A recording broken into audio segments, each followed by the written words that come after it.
বাবার দাফনের কয়েক ঘন্টা না যেতেই আমার স্বামী আমাকে একা রেখে চলে গেল অন্য এক নারীর সঙ্গে। কিন্তু রাত ৩টায় মৃত বাবার নম্বর থেকে একটা মেসেজ এলো, মা এখনই আজিমপুর কবরস্থানে আয়। বাবার দাফনের রাত তখনও আমার গায়ে সেই কালো শাড়িটা যেটা পরে আমি বাবা শেষ বিদায় দিয়েছিলাম। জুতোর নিচে লেগেছিল কবরের ভেজা মাটি, হাতে আতর আর কাফনের কাপড়ের গন্ধ। পুরো বাড়ি কান্নায় ডুবেছিল। ড্রয়িং রুমে আত্মীয় স্বজন কোরআন তেলাওয়াত করছিল, রান্নাঘরে ধূপ আর গরম চায়ের গন্ধ। কিন্তু আমার স্বামী রাশেদ, সে অপেক্ষা করেনি। সবার সামনে সে ভালো স্বামীর অভিনয় করেছিল। আমার মাথায় হাত রেখে বলেছিল, নিজেকে সামলাও নীলা, আমি আছি। কিন্তু বাবার দাফনের ১ ঘন্টা পরেই সে উধাও হয়ে গেল। বলল জরুরি কাজ আছে চট্টগ্রামে। আর আধ ঘন্টা পরে আমি দেখলাম তানিয়ার ফেসবুক স্টোরি। সমুদ্রের পাশে রেস্টুরেন্ট, টেবিলে খাবার, আর ছবির কোনায় রাশেদের হাত তানিয়ার হাঁটুর উপর। আমার বাবা তখন কবরের ভেতর, আর আমার স্বামী অন্য নারীর সঙ্গে হাসছিল। আমি কাঁদতে কাঁদতে মেসেজ করলাম, আজকের দিনও তুমি আমাকে একা রেখে চলে গেলে। সাথে সাথেই রিপ্লাই এলো, ড্রামা করো না নীলা, মানুষ মারা গেছে, জীবন তো আর থেমে থাকে না। মনে হলো বুকের ভেতর কেউ যেন পাথর ছুঁড়ে মারলো। রাত ২টা ৫৯। পুরো বাড়ির লাইট বন্ধ করে আমি একা বসেছিলাম। ঠিক তখনই ফোনটা কেঁপে উঠলো।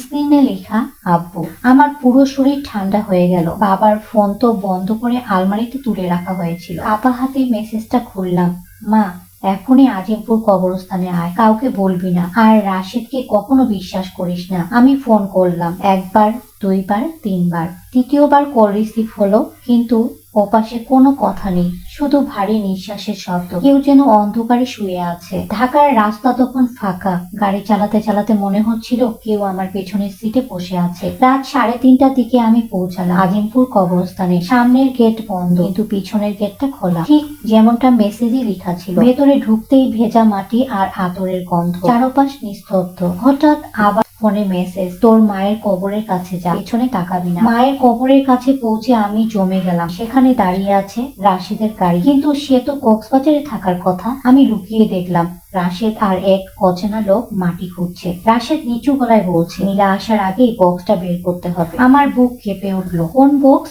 ঠিক তখনই নতুন মেসেজ, বা পাশের পাথরের নিচে চাবি আছে। আমি পাথর সরালাম, সেখানে একটা মরিচা ধরা চাবি, আর মাটির নিচে একটা লুকানো লোহার দরজা। চাবি ঘোরাতেই খুলে গেল গোপন বক্স। ভেতরে কাগজ, ফাইল, ব্যাংকের ডকুমেন্ট, আর একটা খামের উপরে বাবার হাতের লেখা, নীলার জন্য। চোখ ঝাপসা হয়ে গেল আমার। খাম খুলতেই বের হলো একটা পুরনো ছবি। ছবিতে বাবা আর রাশেদ, অনেক পুরনো ছবি। রাশেদ তখন কিশোর। ছবির পেছনে লেখা, আমি নিজে নজর রাখার জন্যই এই ছেলেটাকে তোর জীবনের কাছে আসতে দিয়েছিলাম। আমি স্তব্ধ।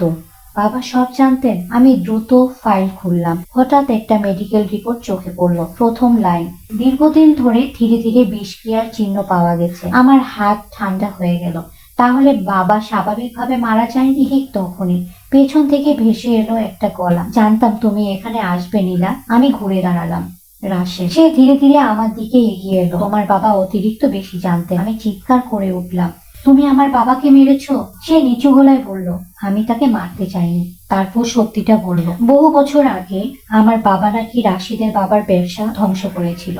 অপমান সহ্য করতে না পেরে রাশেদের বাবা আত্মহত্যা করেন, আর সেই প্রতিশোধ নিতেই রাশেদ আমার জীবনে এসেছিল। রাশেদ ভাঙা গলায় বলল, প্রথমে শুধু সত্য জানার জন্য এসেছিলাম, পরে সত্যি তোমাকে ভালোবেসে ফেলেছিলাম। আমি চোখের পানি মুছে পড়লাম। যে সম্পর্ক প্রতিশোধ দিয়ে শুরু হয় সেটা কখনো ভালোবাসা হয় না। আমি জিজ্ঞেস করলাম, তাহলে বাবাকে বিষ দিলে কেন? রাশেদ চোখ নামিয়ে বলল, আমি শুধু ওনাকে অসুস্থ করতে চেয়েছিলাম, কিন্তু ডোজটা বেশি হয়ে যায়। আমার পৃথিবী থেমে গেল। ঠিক তখন দূরে সাইরেনের শব্দ।